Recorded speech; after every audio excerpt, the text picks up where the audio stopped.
என் நெஞ்சில் குடியிருக்கும்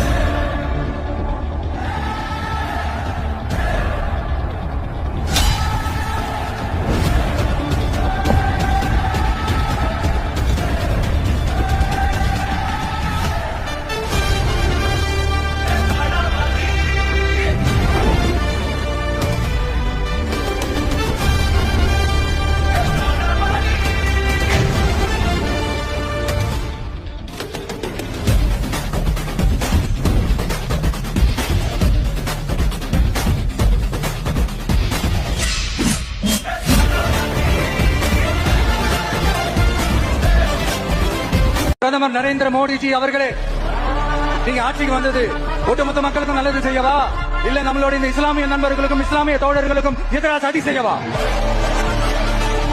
என்னதான் நீங்க இந்த நேரடி மறைமுக கூட்டணி குட்டிகரணம் போட்டாலும் தாமரை இலையில தண்ணியே ஒட்டாது. தமிழக மக்கள் மட்டும் எப்படி ஒட்டுவாங்க? மத நல்லிணக்கத்திற்கு பெயர் பெற்ற மதுரை மண்ணிலிருந்து சொல்றேன், உங்க எண்ணம் எல்லாம் ஒரு நாள் மீட்டேறாது.